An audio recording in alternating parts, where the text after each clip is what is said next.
Hey,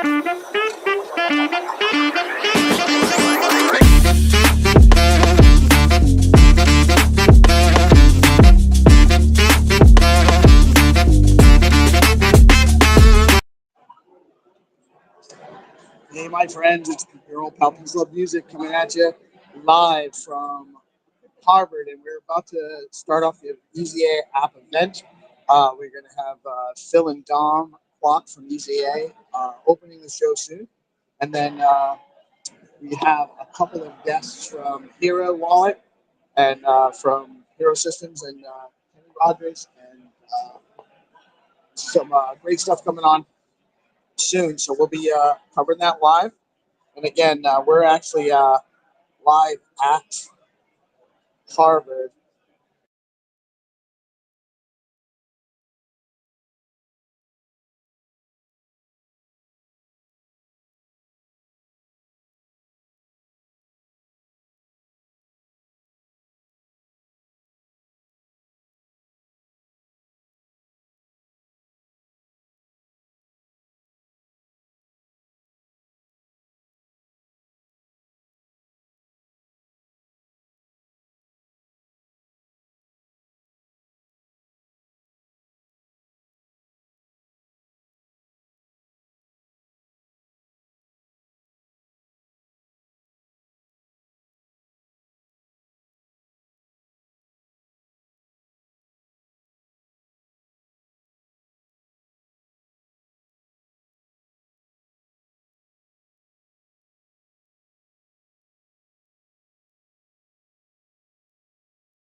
I would like to start with a quick show of hands. How far did everyone travel today? Put your hands up if you traveled more than 30 minutes to get there. Okay, that's 30 people. Cool.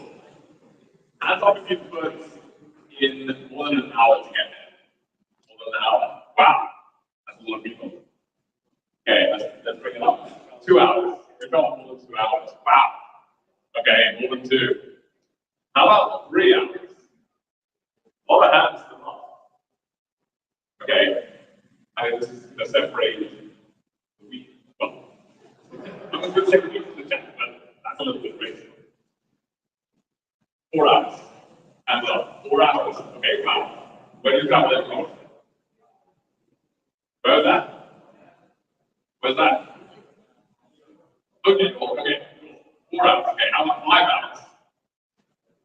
5 hours still. Whereabouts? Oh, you want 5 hours? Okay. 6. Who's going to short 6? 6, 7. Let's see who the winner's going to be. Put your hands up. Keep your hands up if you travel more than 8 hours per year. More than 8? I think we have a winner. Where did you travel from? Seattle. Okay, give a round of applause for our hacker from Seattle. I always like to start with that because it emphasizes how much dedication that you all have for these hackathons and for putting in work. This weekend is going to be a life-changing moment for you, as it's been for many, many people in the past as well. Of course, I'm Phil, co-founder of EasyA.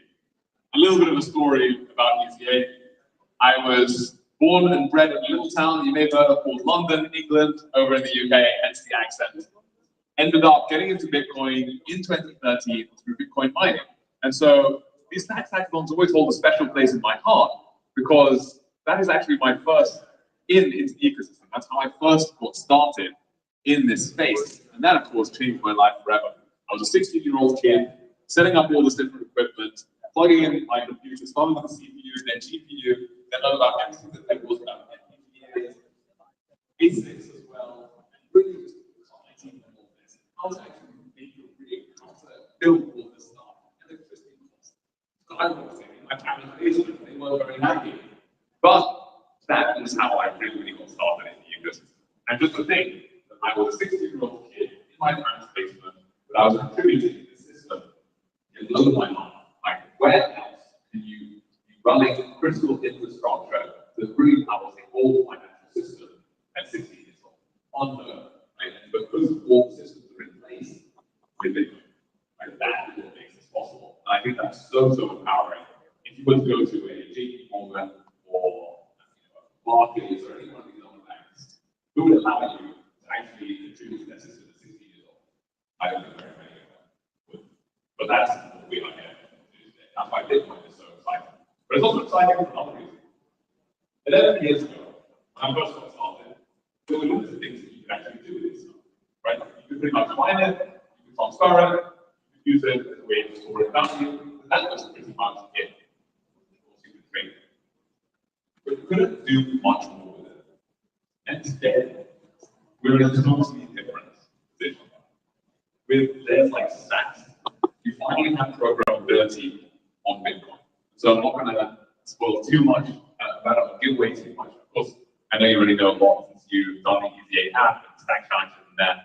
But really, we are very honored, of course, to have our mentors here this weekend who will walk you through exactly what building on Bitcoin really means. So at this point, I would also like to give a huge round of applause to Erin and Kenny, who are giving up the weekend.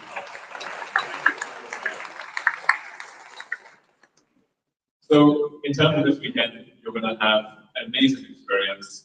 You are going to hear from the best of the best, Eric, Kenny, and you're going to find out what really needs to build on Bitcoin. You are at the start. You are very early in this ecosystem, right? Bitcoin has been around for a while, but the opportunities today are bigger than they've ever been before.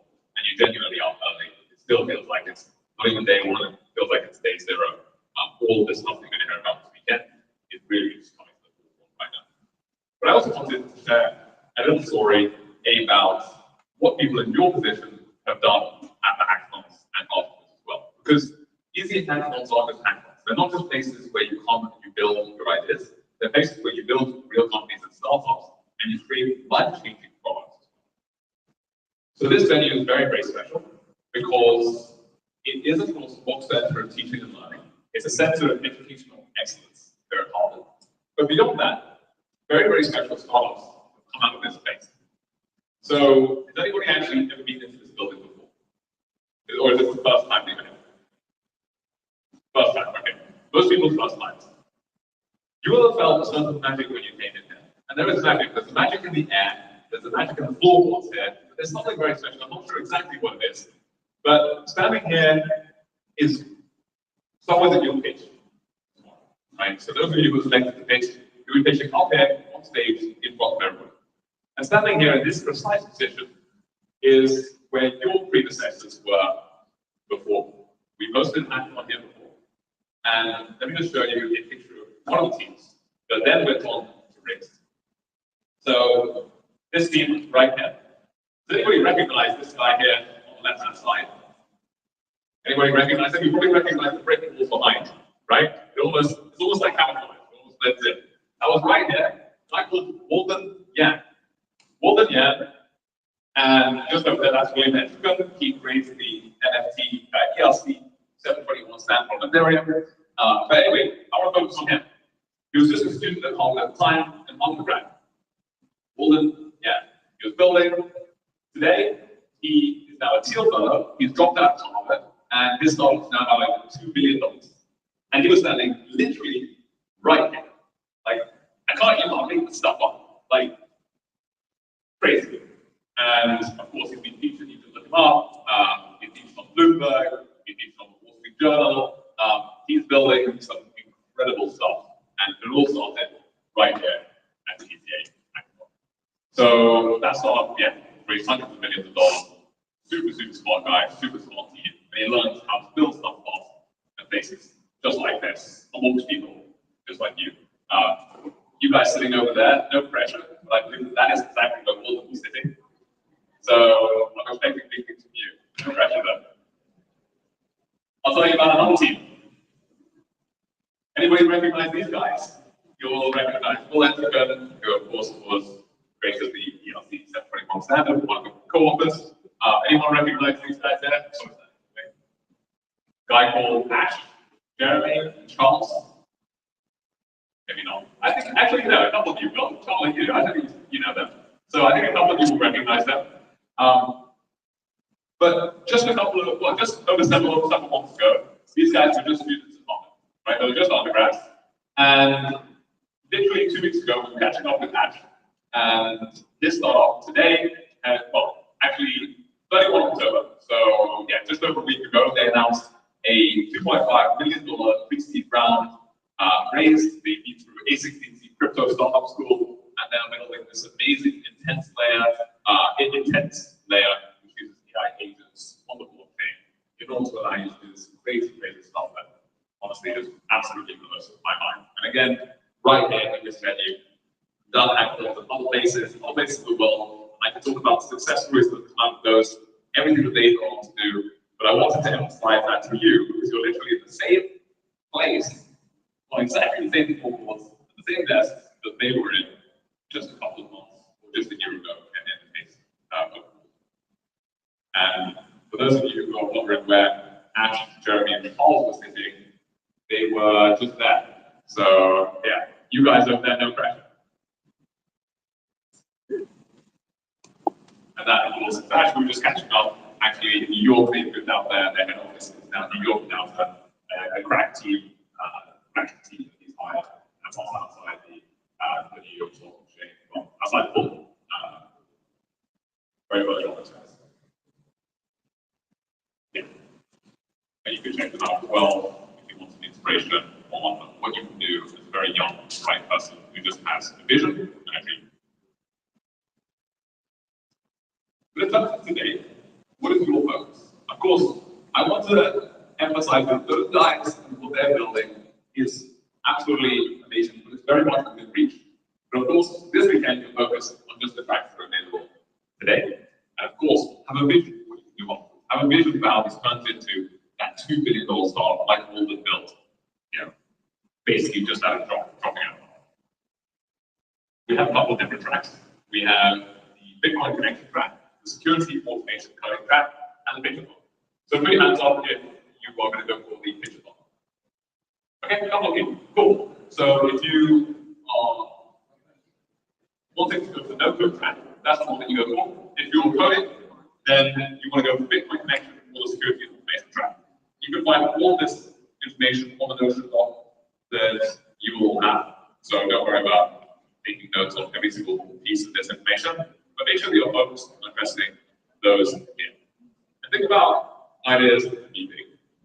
I think that one of the key things that is really important when you are building a hackathon and when you are also building stuff in general is to think about how big this can get, but also what you can build that you are inspired by. So think about what your inspiration. You're hearing things about fiction markets, obviously very hot right now.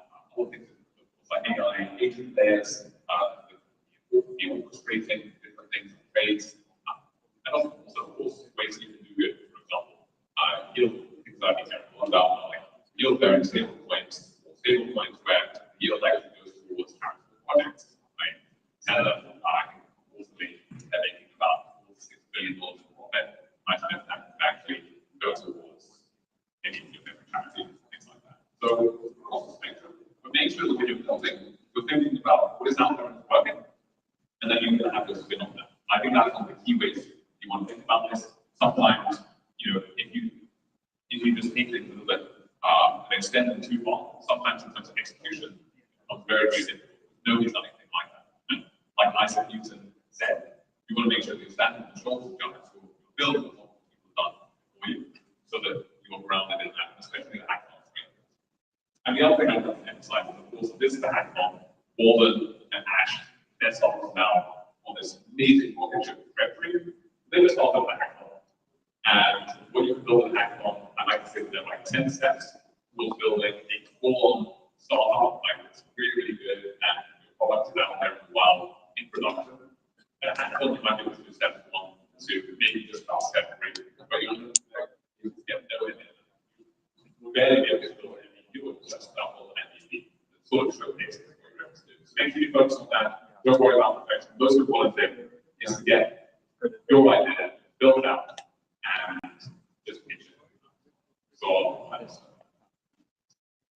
there's a lot of lights, of course. This weekend is constantly to be about connections you make, networks that you build, and local as well, of course. You'll learn these workshops this weekend. So, if there are any questions I have throughout the weekend, of course, but in the same time, I'm also away. But I'm really excited to see what you're doing. And there's something to get you as a round of applause coming out this weekend to build the future of life.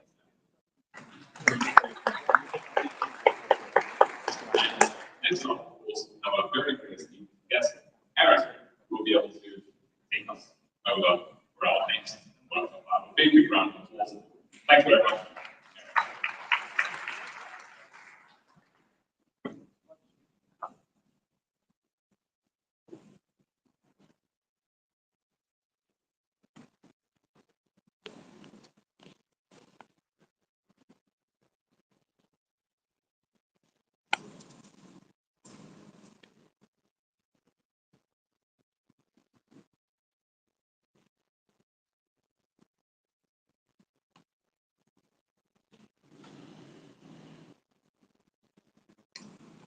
And next we have Eric Chen from Hero Systems coming up to chat with us. It's going to be really cool.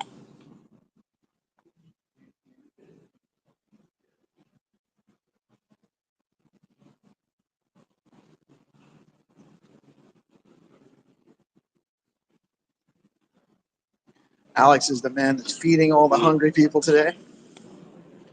The eggs were excellent.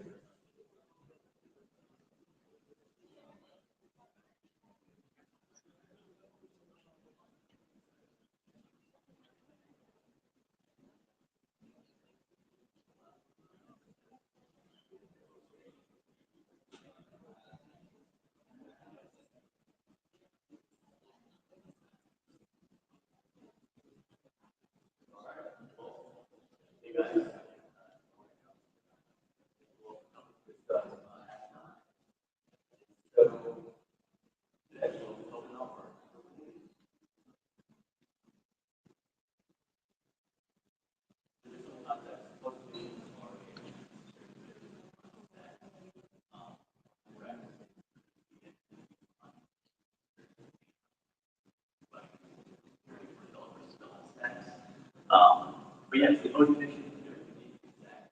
Can we get him a little more volume? I'll see what I can do. Post mission. What we talked about.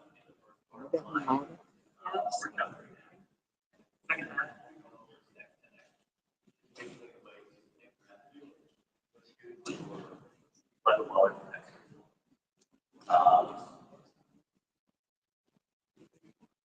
But yeah, so post mission. If you haven't heard about it already, there are essentially conditions or conditions that are evaluated post transaction process.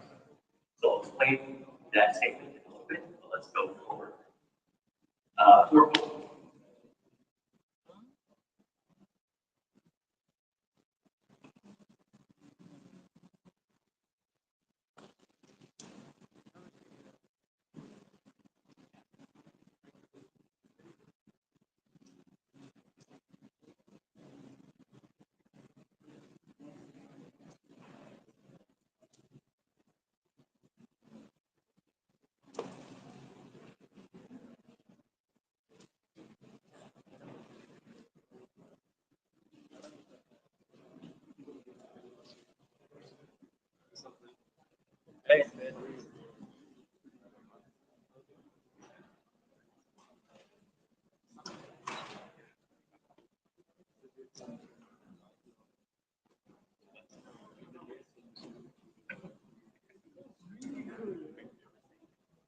Had a little bit of technical difficulties with the sound. Sounds like.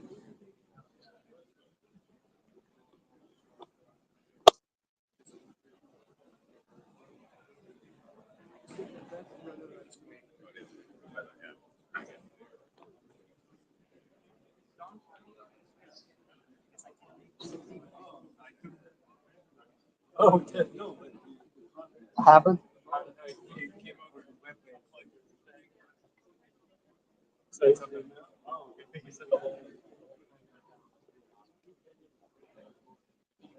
Okay.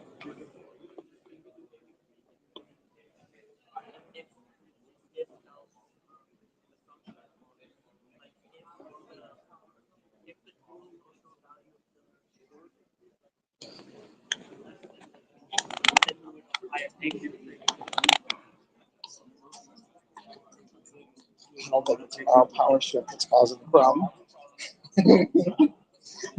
It's going to get plugged back in.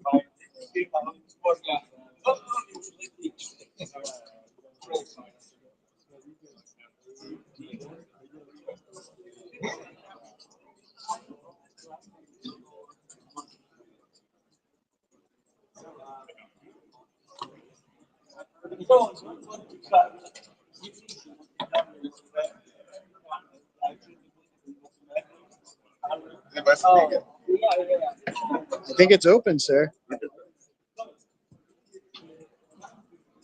We'll do it. Oh, sorry, excuse me. We'll be doing it. We'll do it in 5 minutes. My power outlet okay? Like, is that an issue? There's a lot of things plugged into that one. What are you plugging in? Is it just like a laptop? Oh, is it for the live? It's for the live and Okay, the I think- laptop. There's a Then laptop. I think it's fine. But where the maintenance guys. Well, there were a couple of people that asked if they could plug into my power. So that's my power strip. Oh, But there's a okay, couple of so- people that asked Okay. if they could plug in, like charge in it, and I was like, yeah, sure. Okay, cool. But yeah, whether they we'll, lost, they blow up. we'll fingers get or something. we'll get the guy. The guy's on the way. Oh, I'm sorry, excuse me.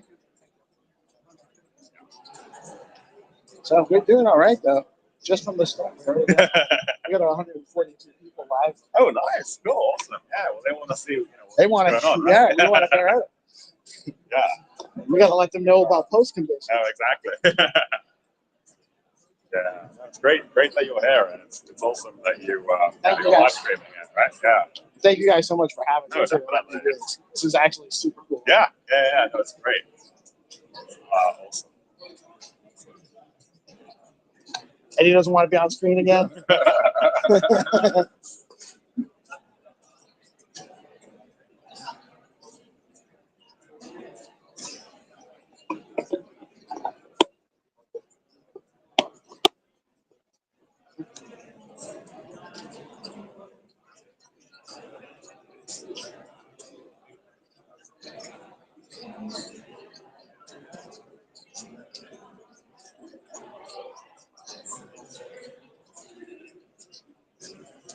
We're gonna pause the stream for a bit.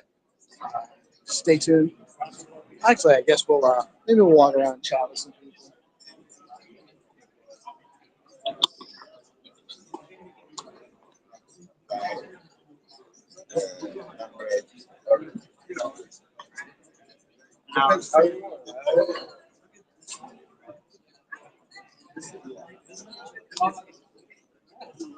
I just want to clean plate so it's not will be. Yeah, Hey, you're Yeah. eating all day long. You. yeah, right. The food's great too.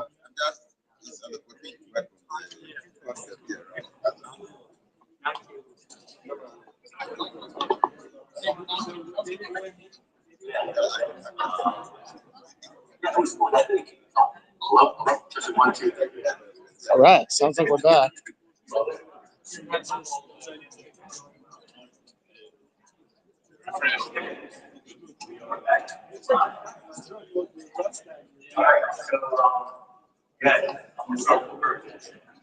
So those conditions, they are unique. We are back.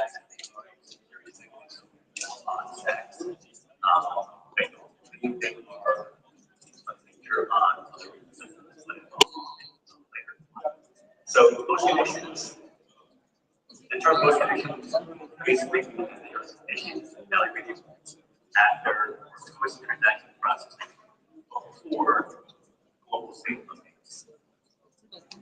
So the agenda for today is this might be multiplied by now, and afterwards we'll show you how to use those conditions with our stats as models. So the definition that I want to start it off with, second normal blog, written by Ken Hensley. But simply, those conditions are set conditions that must be met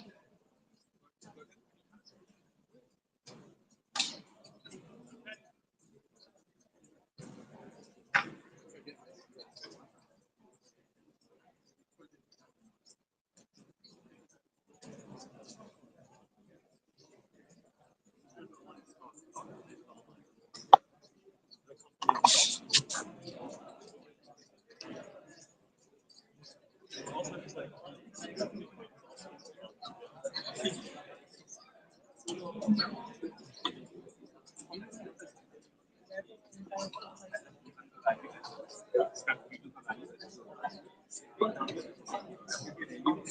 for it.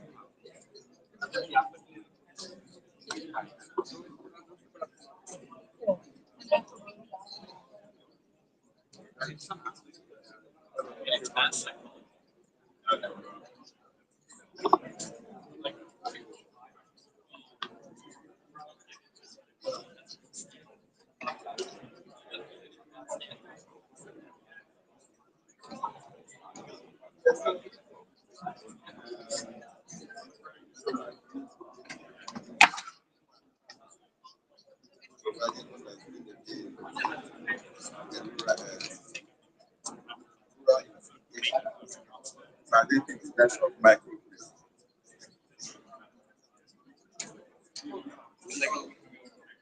Yeah, we're thank you all for hanging with us. We are having a little bit of technical difficulties. Once they get that straightened out, we should actually be back live, back with the show shortly. But look at all these people we have here up at Harvard. All these young coders and programmers building on Bitcoin, featuring Stacks.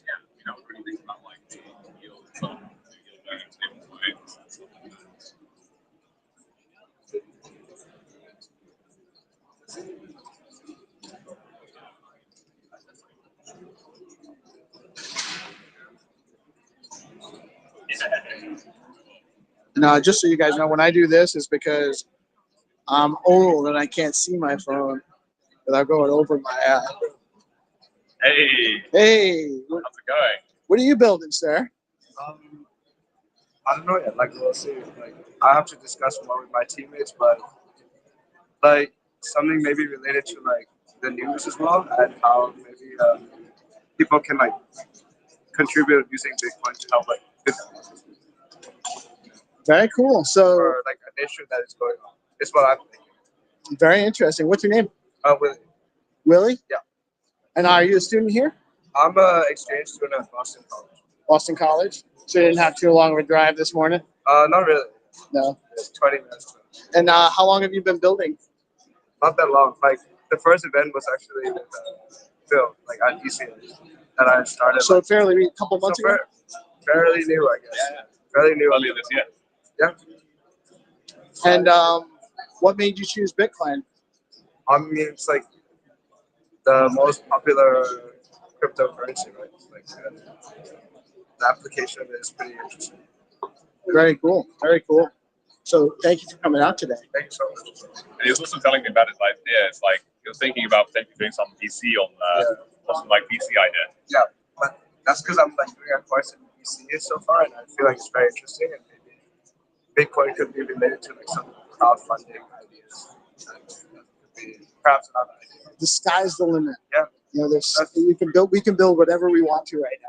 You know, it's just a matter of putting the time and effort in. But yeah, there's all so VC, what would that look like? Haven't fully thought about it, but like maybe there's like gonna be the use of like some miners that will help like, the system like just operate based on like incentives. That So maybe integrating into mining or with miners. yeah. Still not. Thank you for enjoy your breakfast. Thank you for much, chatting with me. Cool. Yeah. Thank you.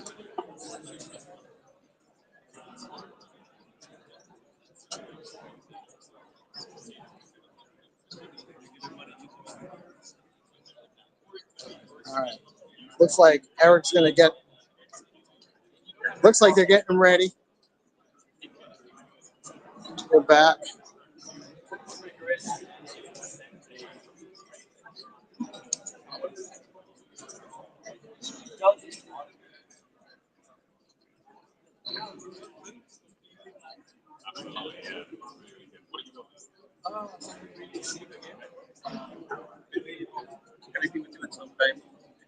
Cool. Yeah. Do you mind sharing Yeah, live with right there. Bitcoin, live decentralized broadcasting on deorganized media?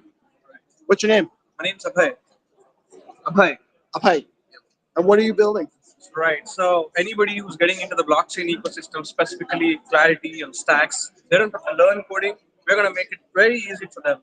It's an automated coding platform for anybody who wants to build on Stacks and any blockchain specific ecosystem. They just have to understand the blockchain basics, input what they are trying to do, and then just compile the contract. They're good to go. Very cool. Very cool. So you mean you're gonna put all these guys out of work? Yeah, sure. I love it, man. I love it. Very nice. Thank you for chatting with us today. Are you guys working together? Yep. What's your name? Dejo. Dejo? Dejo. Dejo. Nice to meet you. Nice to meet you. And so you guys are working on some kind of no-code programming app. Automation and which has like full security features. So is it? I'm assuming there'll be some AI integration. Are you guys using? Are you familiar with the Cursor AI? Do you use that? Cursor it's like a coding platform, just like the VS Code, but built in like AI. That's a difference. But you might integrate something like that into what you're building. Yeah, yeah. Very cool. Thank you. Good luck today.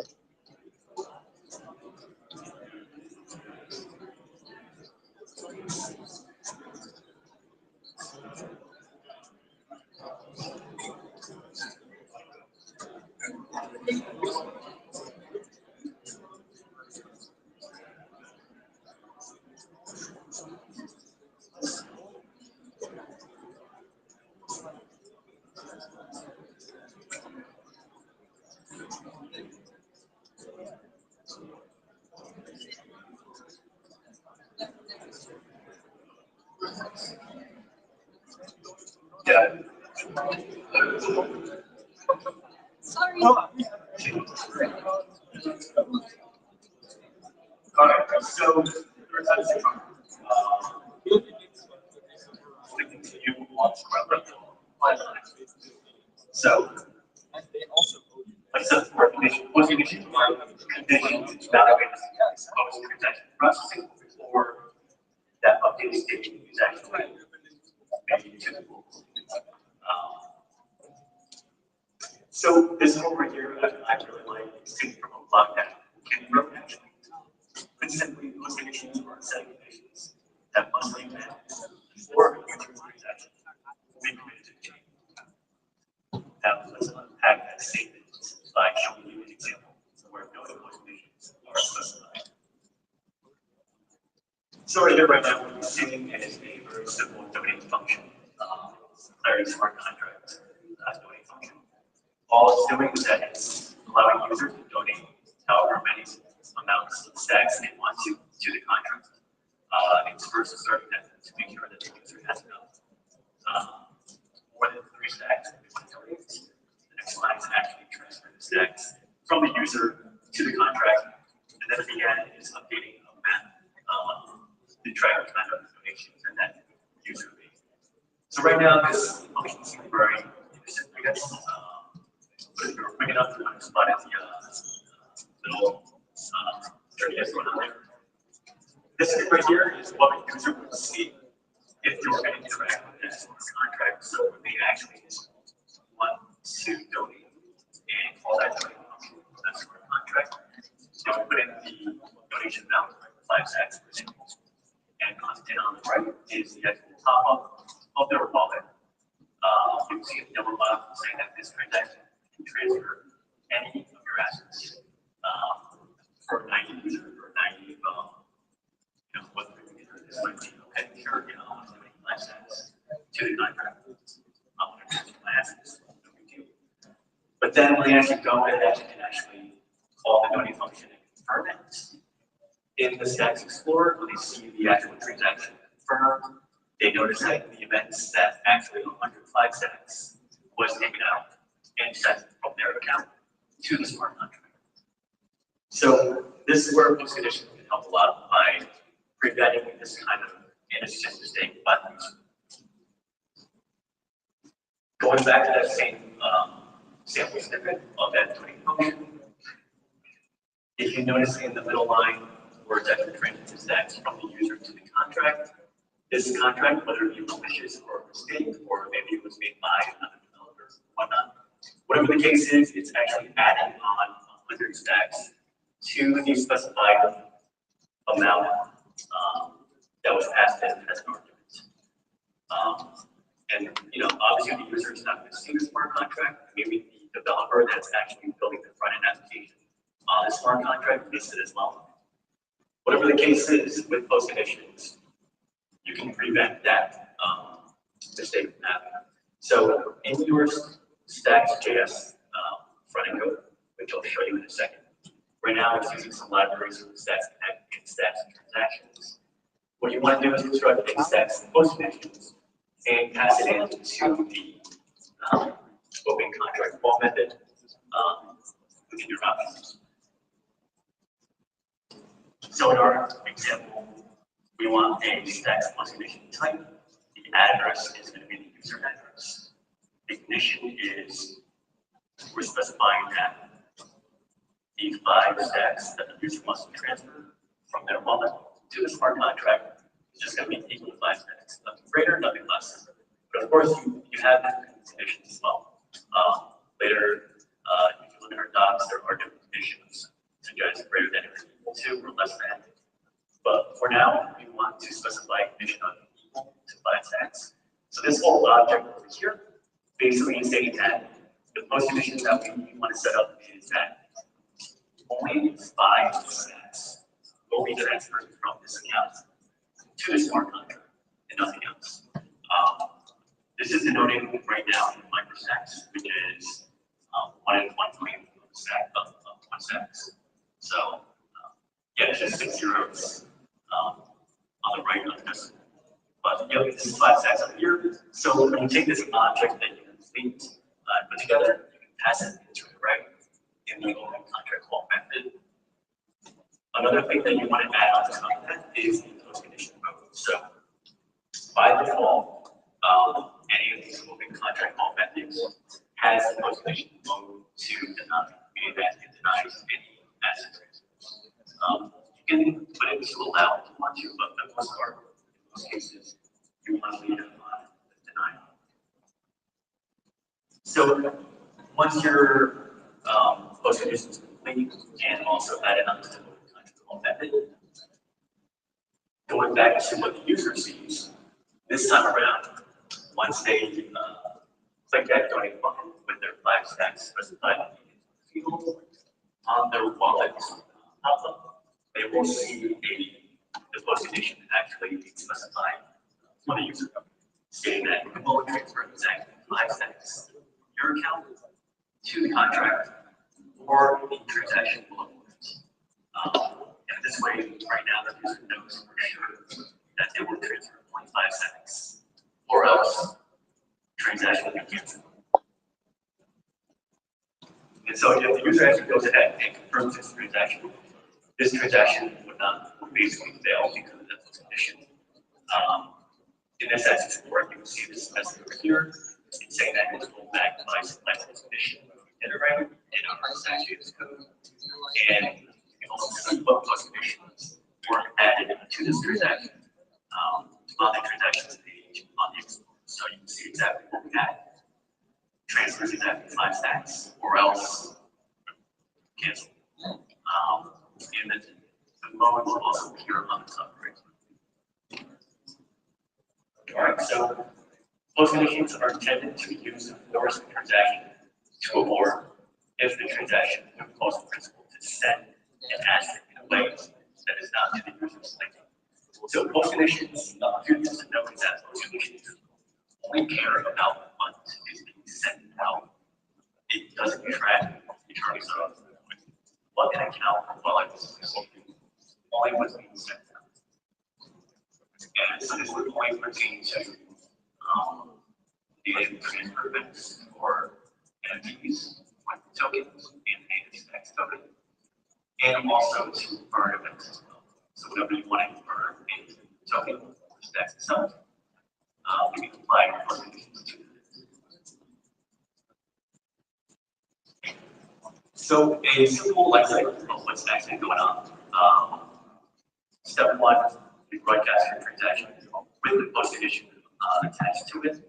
Step 2, the node of the protocol will process the transaction. Step 3, that node, what is that protocol is going to evaluate the transaction state, the proposed state, against the post condition supply. And if that passes, your transaction is committed to the full state. If not, it's rolled back.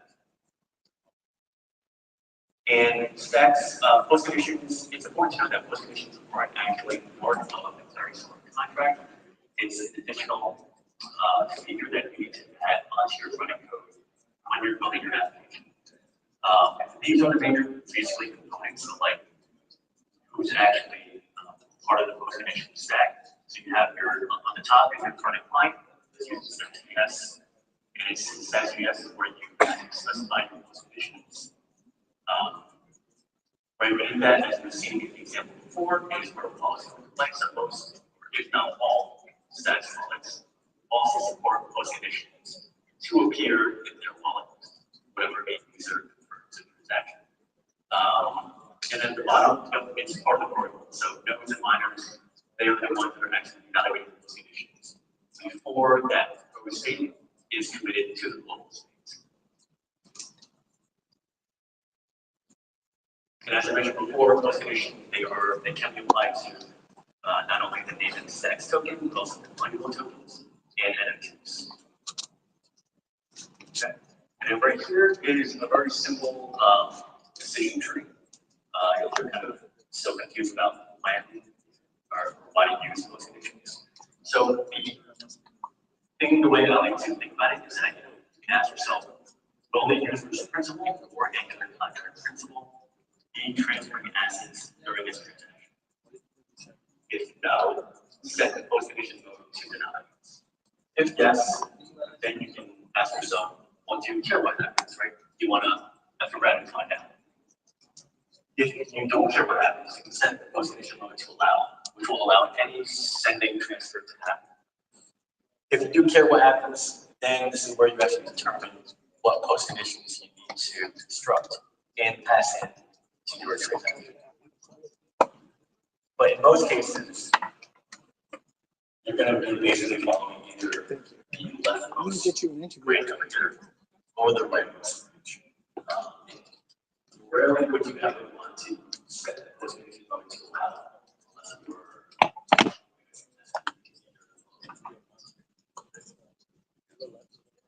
So we're not sure when we have to set the post condition mode.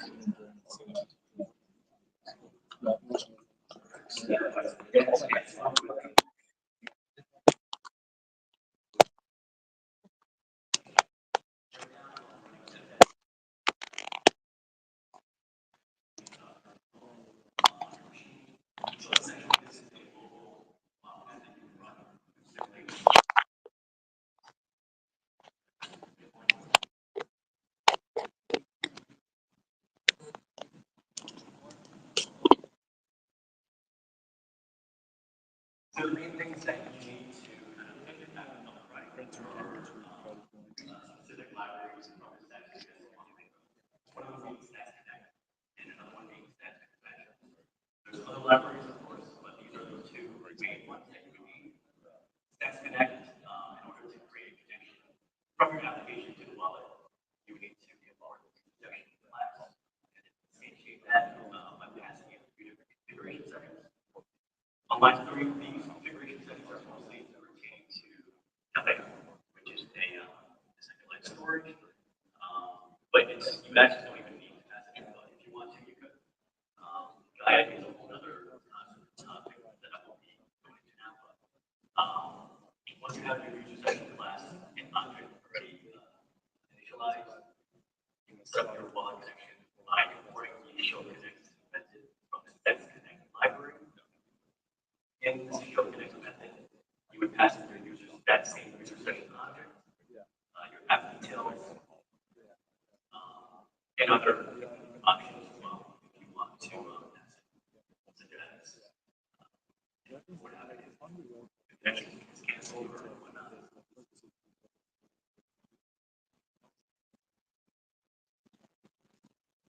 And so for the actual constructing of the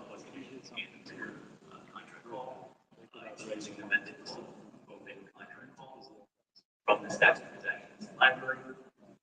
And then here you're passing your contract address, contract name, function name, arguments, close condition, and the network. So right now, like I mentioned before, we're using the DevNet network, part of the ClearNet framework.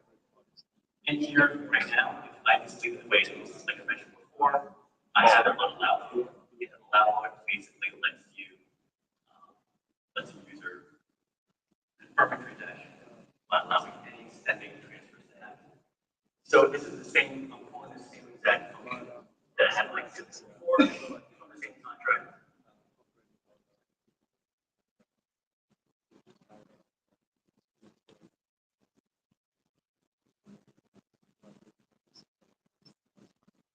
The load up in my browser at this moment, you will see that I'm connected with my level 1 over here. Whenever you use DevNet in your wallet as well, you need to also change the network to DevNet. But yeah, so like I showed you before, we have the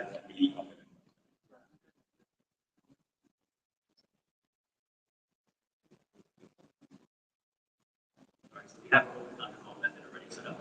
So as a user, you can go ahead and click on zoning, right?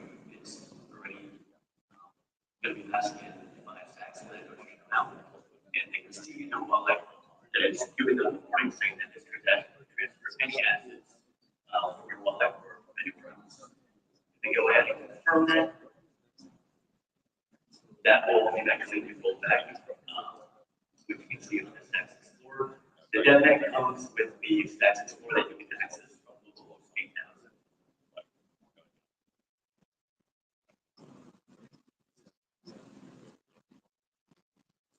So that you see here, that same method that I proposed went through.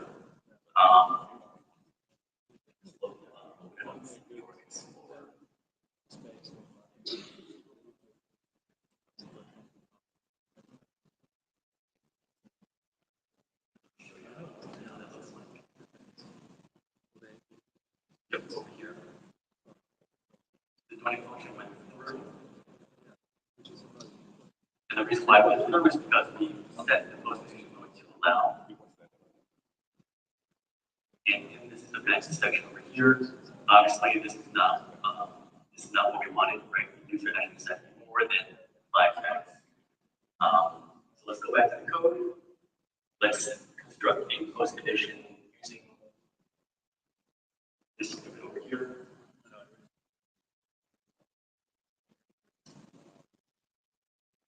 And what's this is how you are setting the post condition for stacks, the native token. The address is going to be the user's address, which you can get from the user setting object.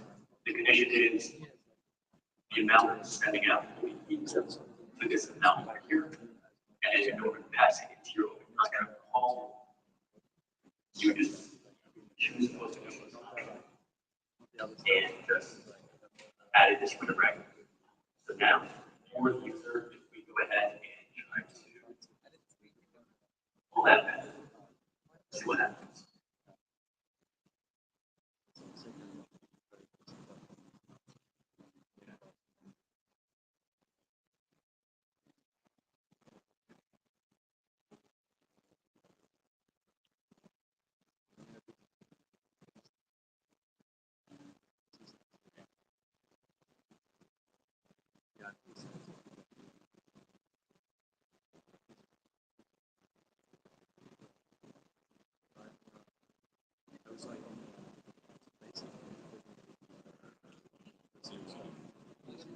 Big catch.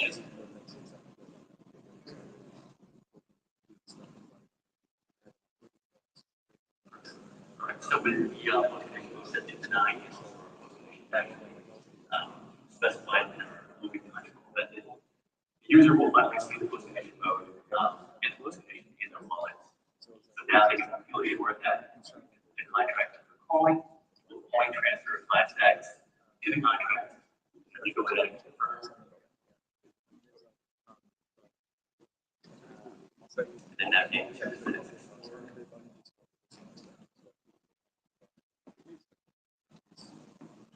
Yep, they can see right there that their function setting so right here is basically what we want to prevent. We want to prevent users from like something that is contract or a multi-code contract. Again, to reiterate, post conditions are not for people who are not yourself and users can add in your front end application. And so, yeah.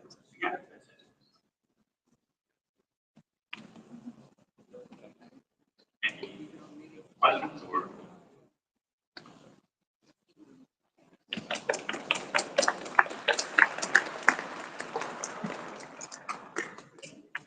All right, thank you.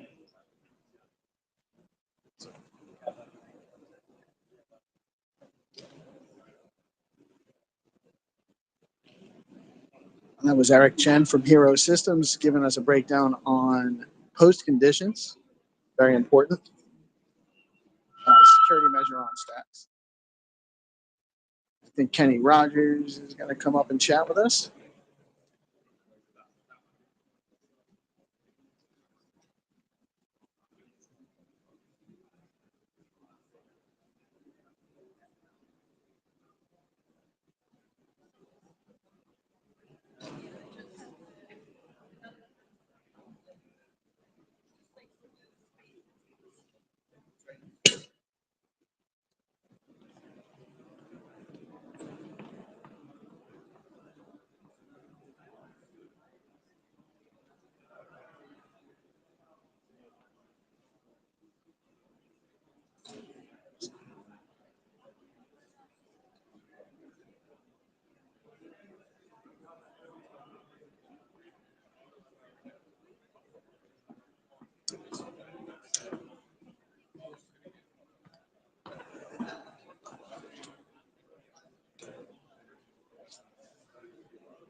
Kenny's going to talk to us about SBTC.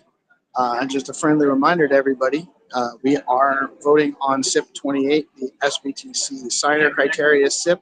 It's very important. 1 day left. Go to stx.eco. Again, that's stx.eco to cast your vote in support of the SIP 28 SBTC signer criteria SIP. That is very important. If you want SBTC to go live before the end of the year, we need to approve that SIP. It's very important. It's been talked around a lot about the community, and the whole Stacks ecosystem is really going to benefit from the establishment of SBTC. So get out and vote. stx.eco. That was amazing workshop, Eric. And now next up, we're going to have, of course, our next speaker to make sure that you're following along. If you have, everybody should have like computers. I was going to say, if you have your computers, then you can follow along as well. But I want to give a massive round of applause to him. It's going to take us away from one of his stellar workshops.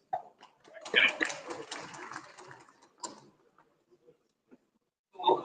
Before we get started, I want to get a little bit of a feel for where everybody's at. So, show of hands if you have worked with Stacks or Clarity before. Okay. And then another show of hands if you know what SBTC is. Okay, cool. So most people, it looks like, are pretty new. So that gives me a good idea where to start.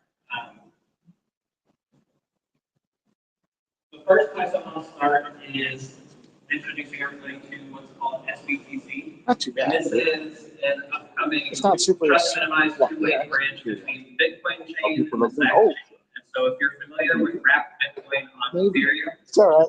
SBTC is designed. We're deorganized here. Doesn't matter. Except on the Stacks chain and in a decentralized manner instead of being custody by a single custodian. And so getting familiar with what SBTC is and how it works is at a high level for the next part of the workshop. But for a quick timeline, SBTC set to be released before the end of the year. It should be up on testnet. You'll be able to play with it then. But the cool thing about the way that SBTC works is if we look at how non-fungible and fungible tokens work by Clarity, they work off of Stacks has Stacks improvement proposals, so SIPs, and these you can think of very similar to EIPs, but there are two SIPs, SIP 9 and SIP 10, that define the standards for how non-fungible tokens for SIP 9 and fungible tokens for SIP 10 work. So if we go to, I'm on the Stacks docs right now, it's docs.stacks.co, in case anybody wants to follow along, but if we go down to the Clarity function reference down here, I want to go to this function right here, because what this will do is give us a good idea of how fungible tokens work on Stacks and Clarity. So if you're familiar with solidity and theory, you might be familiar with a library like OpenZeppelin or something where you're pulling down the library in order to implement standardized functions for working tokens. Clarity is a little bit different. Clarity has those functions built in, and so there's actually native Clarity functions for minting and transferring and burning fungible tokens. And this is one of those right here.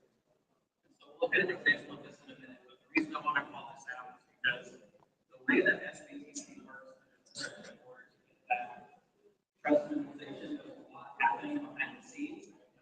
At a high level, but for all of you guys, for Clarity, the only thing that we have to do is just work with it like you would any other system. That's part of what the demo is going to be today. So when this makes sense, yeah, that's okay. We'll do it, how to actually do it. But before we do that, let me introduce you to a little bit of how SBTC actually works. So I'm going to go through the next thing. The most helpful place to start is this walkthrough right here. We're just going to walk through the process of what an SBTC transaction might look like.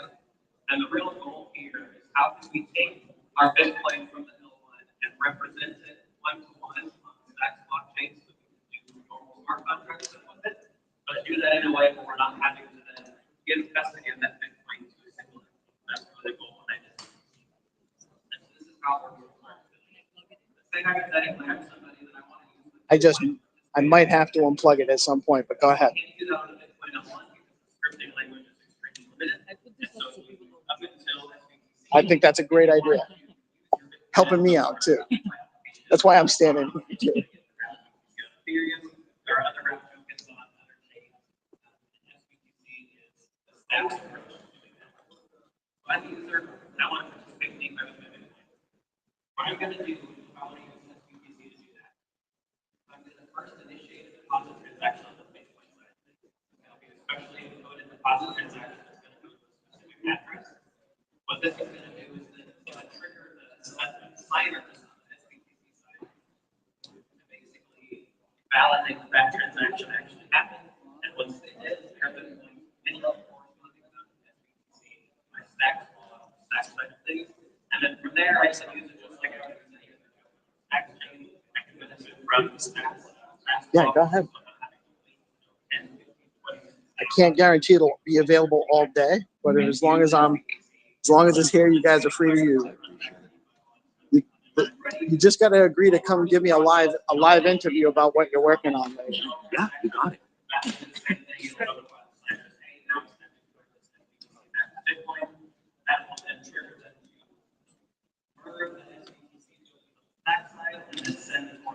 Do you want to put your bag over here so it's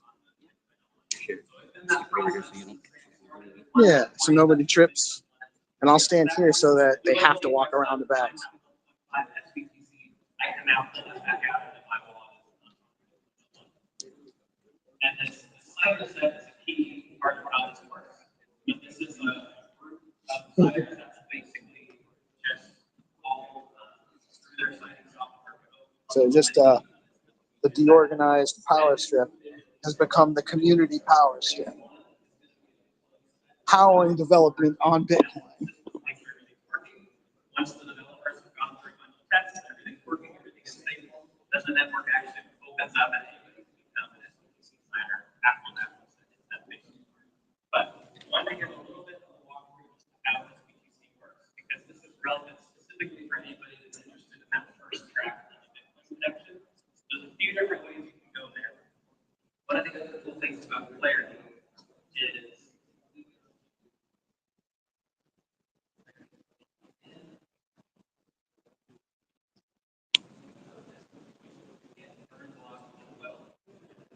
what this function is actually going to do is this is going to get the header for this current block we are in with this function. And by doing that, I can actually, from a clarity smart contract, I can go ahead and read data from the Bitcoin chain directly on chain. And then compare that with something called chain hooks here. Chain hook actually allows you to set up sort of an instant network flow with Stacks transactions. So for that first track of the Bitcoin connection, here's an option. You can look at how to kind of parse and read Bitcoin transactions with clarity. There's a library to look at, also to the docs. I think that's a little bit easier. But if you look at the Bitcoin integration section, you can kind of see those right there. Parsing transactions. You can set up chain hook or basically trigger different transactions to do different things to get that documentation. Or the third option, you can build something with this VPC, which is kind of what we're going to look at. But all of those things would fit under that umbrella of that first track. That's what I want to do. So that's the high level overview of how this VPC is going to work under the hood. You guys, what you really need to worry about is how to use system tokens. And so I'm going to go to the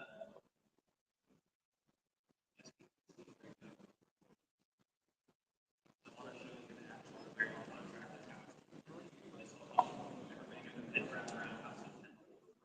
All of these young builders building on Bitcoin today.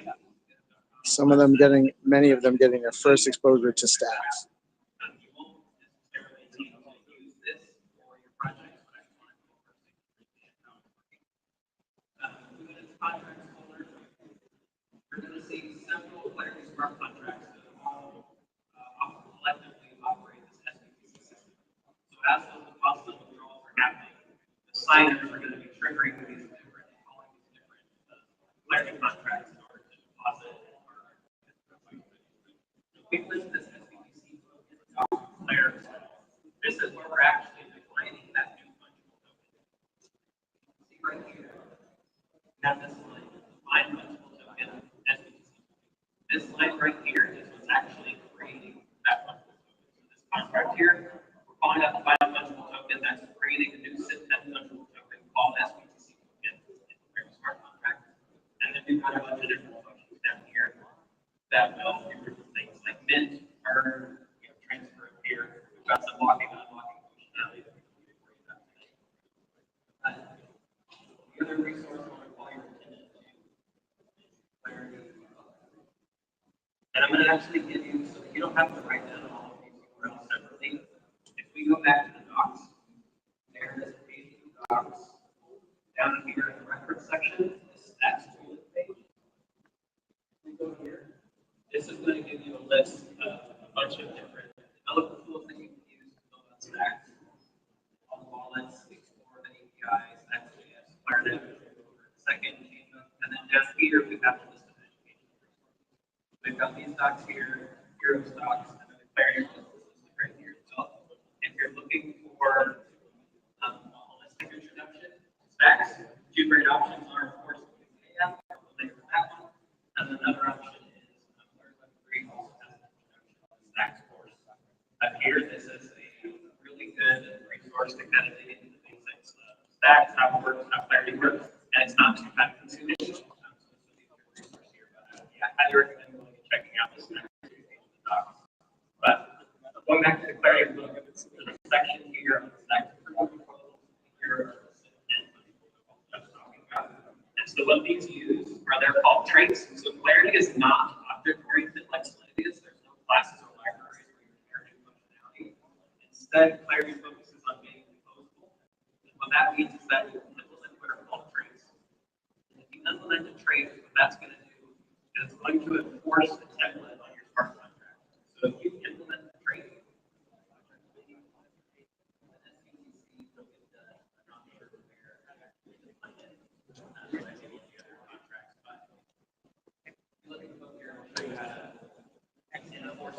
what it'll basically do is it'll make it so that you have to implement this list of functions here. And so this is the final tree. We'll go to this next page, right? So you're done with it. Okay, this gets a lot like harder to figure out the slide how you actually do it. And this shows you how to find the tokens. It'll also show you how to do this with environment. But what traits do is it allows you to enforce a template on your contract. So this way, if marketplaces and other things are interacting with your contract, these marketplaces all have a standard set of functions that they know are going to be there. This is how you actually create a yeah. So my point, what I go through all of this, is that if you want to build something you can actually build a mock version of it now by just creating your own system token. And then on the actual production version of SBTC right now, you're just going to have to switch a couple lines, all of that production contract instead of your contract, and everything else is going to work the same. And so that's kind of the process that we're going to walk through. So that's the roll into for clarity and SBTC and how that took to work. I know that was a lot of questions we have before, private facility. So highly recommend going through and checking out some of these educational resources. They're not super long, so you should be able to handle how it works. The next thing I want to show you is a sample repo that I made for this workshop. So if you go to scx.is/BTC registry, I'll leave that for a second. This is going to take you to a repo that I set up. This and look at it for demonstration and everything. That's scx.is/BTC. And take a look at the repo. And this is what we built for today. Use this as a starting point as a demo with inspiration for your application. So one of the I think he's almost done. again, Because he's reading not very He's a little quiet. Yeah, people are it's hard to hear him. Hey, do you know Kenny? Are you in Stacks? Have you been working on Stacks for a while? So he's the guy to know as far as learning Clarity coding. He's super helpful. So get his number or get it. He does a regular. Are you on it? So go into the Stacks Discord. Find the Stacks Discord. He does a show every Thursday. I think it's in the Discord. You go to the Stacks calendar. I'll be here for a few hours. Later on, check in with me and say, I'm Steve. My name's Steve. Hi, Jenny. Nice to meet you, Jenny. So come find me later. Once he's done, I'm gonna give him my phone charge a little bit because I'm doing a live stream right now. Oh, yours. Yeah, that's all right. This is how we do. So I'm going to be going around and interviewing people, anyone that wants to chat about what you're building. But also, if you're interested in doing more with Stacks and Clarity, I can hook you up. What do you do? So on X, my handle is PeaceLoveMusic, and I have a project called Deorganized Media. We do a live stream every Monday through Friday, and then we also host builders and people building projects and Stacks and Bitcoin, Ethereum, like broader ecosystem, crypto media, decentralized, organized media. Oh, specific niche. Yeah, just we do live streams on most of our viewership's on X, on Twitter. Okay. What's your name again? I'm sorry. Jenny. Is it Steve? Steve. Yeah. Nice to meet you. Nice to meet you too. Yeah, Kenny's the man. Okay. And he wants to help everybody that's looking to learn Clarity.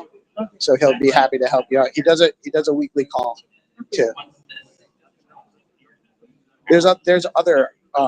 There are other resources as well for people looking to learn and expand with Clarity. So we'll hook you up. Okay. Let me start with whatever I'm doing. What I'm do you trying work? to focus there, but then I can't hear him completely. That's why I came up. But I think he said he's gonna be done soon. I think he'll be done soon. It was the same problem with I think the Yeah, second or the first one. yeah. It's What a is his little name? quiet. Yeah. The one who had the glitch with the screen. Yeah, well, so the other guy is Eric Chan. Yeah, He's Eric. all, I think. and he's from the Hero Systems, which is the main one of the main technical project behind Stacks is Hero Systems, part of Trust Machines. There's so many things involved. There's a lot of, but a lot of the same people. Okay. Let me try to get back to what I'm trying to do. What are you building? I don't know yet. I'm actually going through the documentations now. So maybe I'll have a better answer in a while. Well, when I come around, you better have an answer. No, I'm Okay. just See you. kidding. Great meeting you. I'll talk to you again soon. I'm not going over the sort of same level that so one of the features that we can see when it comes out is what you'll actually be able to do is I will be able to deposit my endpoint to my address and have part of the encoding of that transaction say that when my SPT is minted, instead of having to go to my Stacks address, I want it to be deposited directly into the smart contract instead, and I can have one transaction. So what I'm doing here is basically locking that process. And as you can see, that way I'm locking the first part of the process. And remember what will happen.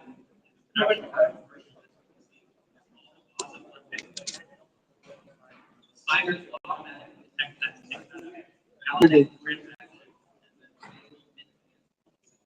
and then I did was see here.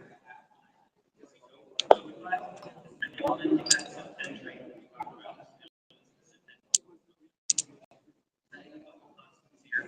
I'm not going to go over all the details because everybody can go to the docs. But you can go here, and then you can see that we have this menu. And so when I install this, you can see what's going to happen is it's going to process it, and it's going to actually pull up to have the actual mint that amount. So one Bitcoin.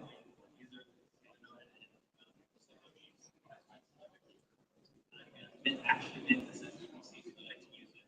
Side note, by the way, I don't have any post conditions set up. So that's why you're seeing this message here.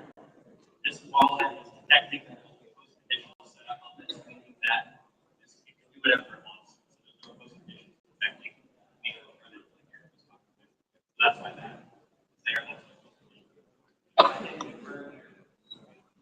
what this is going to do is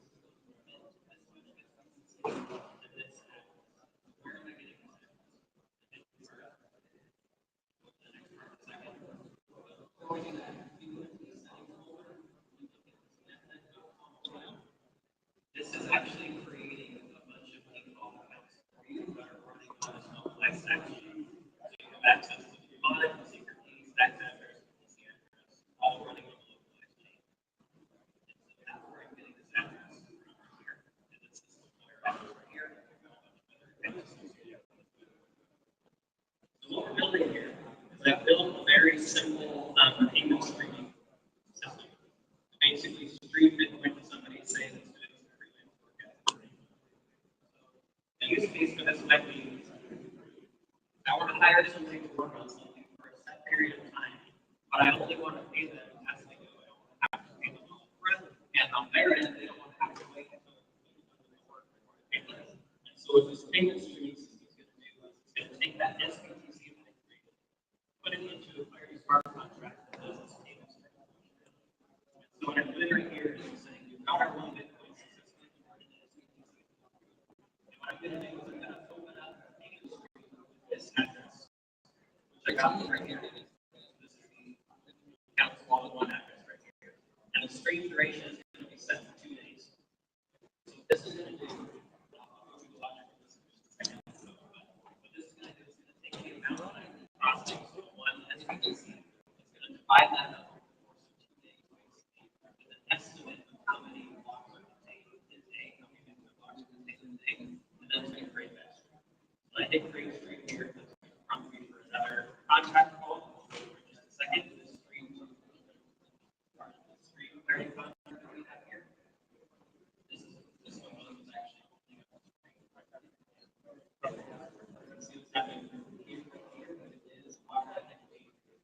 calculated how much needs to be paid per block. So every block that gets processed is going to pay that out. And we'll talk about what we mean by pay that out. Firm is to bring up a new interface where we can track actually here.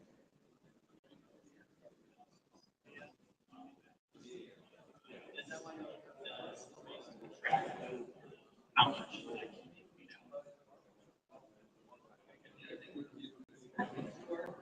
First of all, we can see that big function is called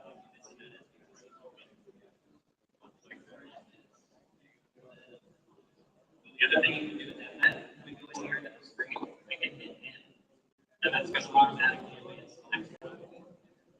And it's the next one. I go back here now.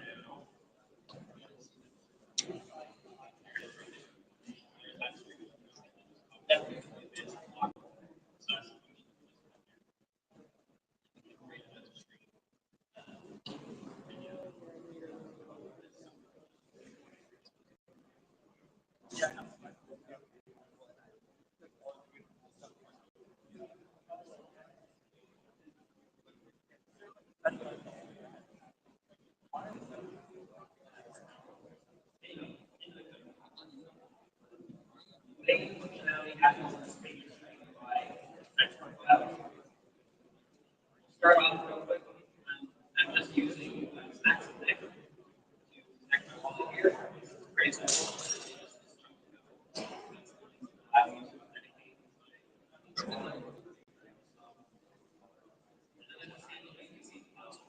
is that first step we're talking about. Everything is logging in right here. Waiting a second. The part that is actually happening is that it's like this contract. We're doing right here. This is using Stacks transactions package. We get lots of docs. Do this. This is doing all of this.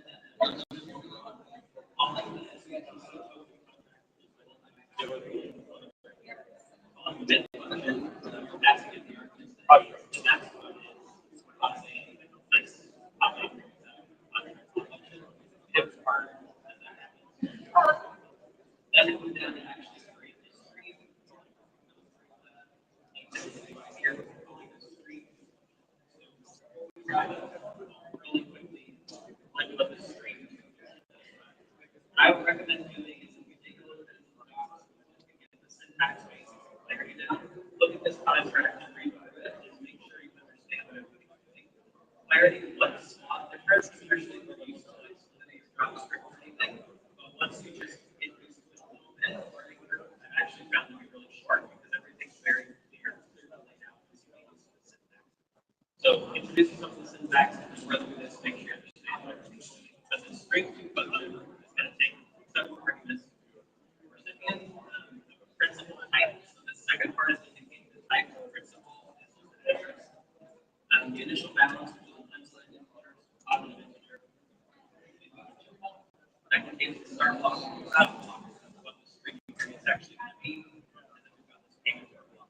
And so this is a left block. What a left block does is it will first set these as context variables just for the specific execution of this function. So this is setting strings to be this value for the rest of this contract. And every time this gets called, this will get reset based on the new context. We're setting the detail of the string here based on the information of the passive front end that we're creating.